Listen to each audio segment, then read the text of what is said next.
तो सबसे पहले आसपास अपने यहाँ पे आईआईटी के बहुत ज्यादा लोग थे नहीं, मतलब दयानंद सर जो है वो फैमिली में ज्यादा से वैसे, तो इन्होंने मतलब 2009 से ये मान के चलो कि तैयारी की और 2012 के आसपास 13 के आसपास आईआईटी से पास आउट किया इन्होंने। तो उस टाइम मैं लगभग 7th या 8th में था और मेरे को पता नहीं था कि क्या बनना है क्या नहीं बनना। घर वाले ऐसे पूछते थे 6 7 में क्या बनना था, उसको पता ही नहीं था बनना क्या है।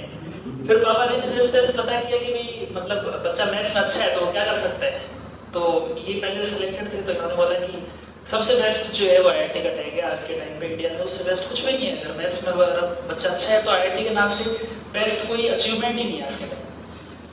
तो उन्होंने बोला ठीक है, फिर मैथ्स में अच्छा आईआईटी की तैयारी करनी है। उन्होंने नाम सुन लिया, उन्होंने दिमाग में उठा दिया 9th 10th क्लास में उठा दिया कि आईआईटी में जाना है, मतलब जाना है।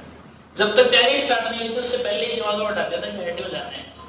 तो 11th से तैयारी स्टार्ट की, 12th में सिलेक्शन हुआ और 12th के टाइम पे ऐसा था कि भाई उस टाइम मेरे को आईआईटी मंडी कुछ ऐसे मिल रहा था, तो उसके बाद में फिर एक चांस और रहता है आईआईटी का। तो घर वालों ने बोला आईआईटी मिल रहा है ले ले, मैं कहा नहीं एक चांस और है, टॉप 7 में मेरे को जाने हैं। वो मैंने पहले से फिट कर रखा दिमाग में कि अगर आईआईटी जाने है तो ऐसी जगह जाओ कि जहाँ का नाम पहले से ही फेमस हो, जैसे IIT Bombay, IIT Delhi, IIT Roorkee, ये सब बहुत पहले से फेमस है।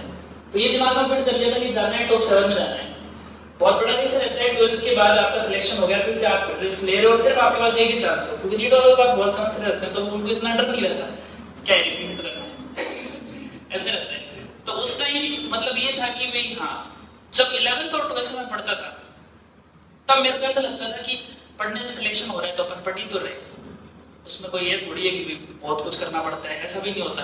क्योंकि जहां हम पढ़ रहे थे वहां सिलेक्शन हो रहे थे तो अपने वैसे लगा कि पढ़ने से ही सिलेक्शन हो रहा है। पर उस टाइम में एक चीज को रियलाइज नहीं कर पाया कि जो काम 12th के साथ हो सकता है उस काम के लिए मैंने 1 साल और लगा दिया। मतलब मैं 12th में ही बहुत अच्छे रैंक निकाल सकता था, उस काम के लिए मैंने 1 साल और लगा दिया। इसका मतलब ये हुआ कि मैंने एग्जीक्यूट जो प्लान किया था उसको पूरा जोश के साथ 11th और 12th में नहीं किया।